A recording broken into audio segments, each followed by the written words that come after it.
This is my most important road. If I fail at this, I fail at everything. It's a quote by Mark Wahlberg on Fatherhood. I'm going to do this video today for my boy, my longtime friend, Rakeem Kaysen. He's putting together a website on fatherhood, and I employ all men who are listening to this. And women, if you're listening to this, send this on and make your man do a video on fatherhood. I recall several years ago, probably in 1975, me and my father, we were going down to the Greyhound station. I had never been on a Greyhound bus before. The only thing I remember when we got down there was that old smog, that gray smoke. They probably had those diesel engines then, but that gray, dusty smoke all in my nose, coughing and everything. That's what I recall.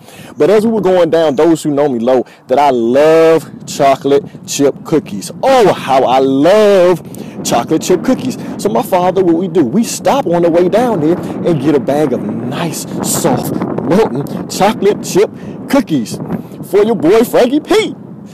He wants to make his son happy. So we get down to the station and we're sitting down in the lobby area. We set our bags down, and there's a young lady who sat down beside us, right beside my father. So as a few minutes pass by, my father decides, well, you know, he's a little hungry right now. So he opens the bag up, reaches in, and grabs him a chocolate chip cookie. Now the young lady beside him looks at him, and she puts her hand in, and she grabs a chocolate chip cookie. Now, mind you, my father is the sweetest man in the world, but he has those type of hands, though, that when he grabs you like this, it's like a vice grip. I mean, he's just strong as an ox, but the most gentle man in the world. So he looks over and he smiles at the lady. Okay, well, maybe she's a little hungry, so let me let the young lady have a cookie. So a few moments pass by. My father sits back. He takes another cookie. The young lady, she reaches in. She takes a cookie. My father says, wow, she got some nerve on her. That's what he's thinking in his mind. She got some nerve just eating my cookies. So he reaches in, he gets a cookie, she takes a cookie. So he gets down like to the end of the bag. My father, he gives me one of the last cookies in the bag. So he gives me the cookie, I eat it, and he takes a little bag and he turns it up and gets the crumbs, balls it up, and the young lady, she gives him a grit. Like, And my father's like, why she gritting on me? So now, a few moments later, they call our bus. We were actually headed to North Carolina to see his mother. This is going to be my first time on the bus. Real excited. So we go, and my father says, son, I don't know. This is a life lesson to you, son. But that young lady, she took from us. But you must be nice to everyone. So I reached behind. I said, Daddy. I said, no, she didn't. Because here go our bag of cookies, right? We took that lady's cookies. My father said, oh, he's thinking in his mind, oh my goodness gracious, I just ate that lady's cookies, and I'm thinking she was the bad person. But in fact, in her mindset, she was being so giving to us because maybe she thought that we didn't have any food, and she was being grateful, just giving to us. So that was a life lesson. And my father, he made us go back to the station and buy another bag of cookies. And we found that lady and we gave her a whole bag of cookies. So that taught me, one, leadership, but two, personal responsibilities. We as men, what do? A lot of times we don't want to admit that we're wrong. So what do we want to do? Ego takes over. We stand up. We want to be proud. And we don't want to show that we had any fault. So my father said, son, we were wrong. And we righted the wrong. That showed me something. Integrity with my father. Do you have integrity? When you have your children and your son or your daughter says, Daddy, will you do this? You say, baby, I got you. I'm going to be there. I'm going to do this. Do you have integrity? Do you have personal responsibility that you're going to do everything that you say that you're going to do for your child? Okay, so make sure that you're taking personal responsibility. I remember me and my son, he's 10 years old now, but just a couple of years ago, we were playing the game of horse. You know, I'm just trying to teach him how to play basketball. So we're showing him how to keep the elbow in, followed through everything, you know. So I'm just playing around with them. We're going to play horse, son. He says, well, Dad, let's play, okay? Because he sees me playing with the big boys, and he can't play with the big boys. So now we're just going to do some father-son time. So we get up, and I show him how to keep his arm together. And he's going, next thing you know, he's shooting pretty well. You see my baby coming behind me. I see it. So he's shooting the ball up, and we get the H-O-R-S. And now the way the game is going, the last letter, if the shot is too easy and you match it, you get a letter. So I'm teaching him. He gets the form. He goes up, swish. So I say, okay, he already has H-O-R-S. So now if I make the shot, he has E. So you know in his mind what he's thinking. He's like, oh. I'm like, okay. So now I have one or two choices. Either let my son win, which, two, really doesn't teach him anything, and I like to win. But this is my son. So, you know, you do want him to win. So that's going through my mind. So I get the ball, and I swish straight through. And I look over at him, and he comes. I said, come here, son. I said, were you hoping Daddy missed that shot, or were you pulling for Daddy? My son says, Daddy, I always pull for you. Oh, my goodness gracious. Always, no matter what. Even when the trying times, even when it's, but he says, we're going to play again, Daddy, and I'm going to beat you. That's that grit. That's the determination. That's what you got to give. That's what you're going to show them. That's what you got to keep. That's what you want your child to have. That grit, that determination. I was in Walmart. I was just out the Marine Corps. And I just began to be a financial analyst. So I had on my suit, my tie, looking real professional, like a Frank Purcell. Not like Frankie P. Frankie P. likes to dress down, likes to feel comfortable. But I was my Frank Purcell look. Had my nice tie on, my nice shirt, you know, matching up and everything. So I'm walking around Walmart. I see a man. He walks around. In one of the aisles, he puts a CD in his pocket. So I come up to the next aisle. I was like, yo, my man, come here. Let me speak to you for a second. Come here, let me speak to you for a second. So he comes over, and I was like, look, you know I like to tell a story. So he must think I'm the police or security, because he sits there and he listens to me. I said, look, let me explain something to you. When I was in the Marine Corps and I was playing basketball, me and my team, we were 30 seconds left in the game. We were up by 1. I steal the ball. Shot goes up. I steal the ball. We're on a 3-on-2 break. Anyone who knows anything about basketball, you have a man on the wing, you have another man on your other wing, and you as the dribbler, you come to the foul line and you make one of the defenders commit to you. That makes it a 2-on-1 break, and that last defender has to choose which one of the two defenders he wants to guard. And simply as the ball handler, your job is to find an open man and give it to him.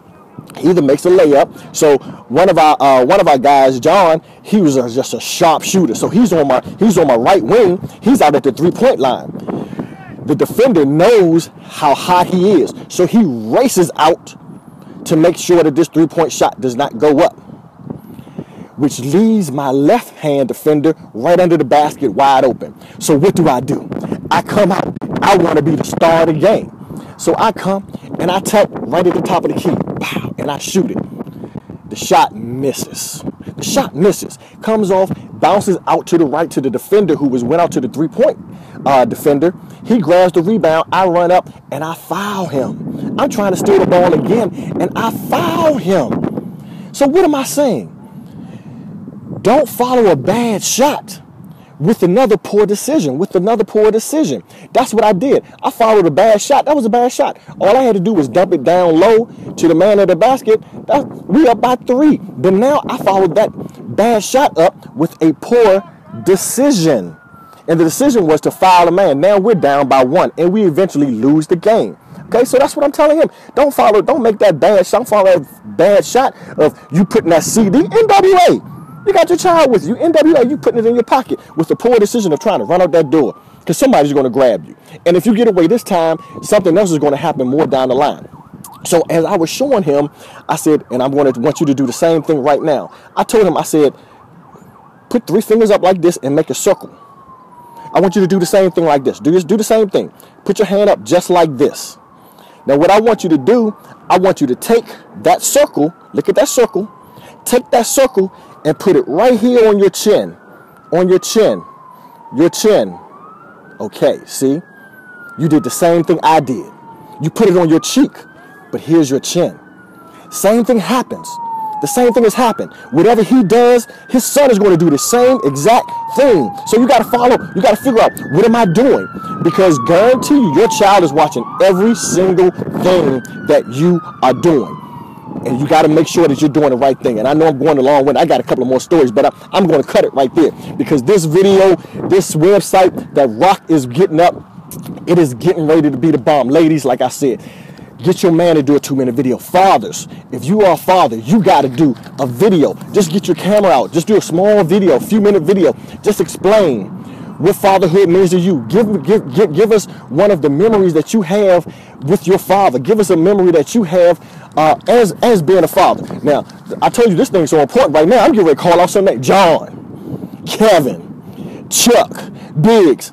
Don't make me give your government name out, Slam, but I will. Biggs, you know who you are. Get your video. Do it. Ivan, Celine, Hervon, Lynn, all the Wilburn brothers. You know, come on. Irwin, Reggie, Andre, Butch, Butchie, Big Dave. Get it on, Big Dave. Let's do it. Mr. Bazemore, you down in the BMO. Get it on. Let's get it up. Get up. Fatherhood is very important. Let's get the video. Greg Bennett, Chris Bailey. Come on. Cass. Come on, Cass. You my designer. You hooked brother up for his wedding and suit. Come on now. Get your video out. Shoot a video. Tony. Come on. Edward. Gerald. Big Ray Brands. Get it up. Jay Brown. Come on. Smiley. Sean. Gerard. Eric. Oh, and see, these are just some of the names that I see on a consistent basis, either on Facebook or I'm getting an email from. So, but there's some more you guys out there that I didn't even mention your name. But I will come back on here and I will put you on display because this is very important. All we're going to do is shoot a short video. Rock is going to get it up on the website, push this thing for fatherhood, because there are some things in the locker room that we must help each other with. Okay, and that's what I said. I read a report in the Huffington Post. It said it was $235,000 to raise a child. That was up to the age of 17. Now, I submit to you, and what I say to you is you don't pay the price for childhood. You enjoy the price of fatherhood right here. Where you at? He's trying to hide. Come on, stand up. You enjoy the price of fatherhood. You don't pay the price of education. What is it? 50% of children who grew up without a father are more likely to drop out of high school and go to jail than those with fathers in their life. You don't pay the price of someone not being a father, not being in your life. You reap the rewards. You enjoy the price of fatherhood. Say what's up, stick man. What? Hey, yeah, you enjoy the price of fatherhood. You don't pay the price when your child or your daughter, and I tell you, that's why I'm doing this. I'm doing this with my little Buddha. Come on, let's go get your sister. See, when you're doing this, let me give you another one here. Where are we? Come here. Here we are. 60 little girls. Come here, pretty. Look at here.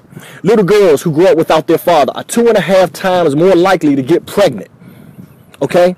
53% more likely to commit suicide. That's what I'm telling you. You don't pay the price for fatherhood. You enjoy the price of fatherhood. Okay? So make sure that you get your video done, because this is it right here. This is what it's all about. This is what it's all about right here. You don't pay the price for fatherhood. You enjoy the price of fatherhood. So this is Freddie P, personal dry cleaner. Hit a brother up.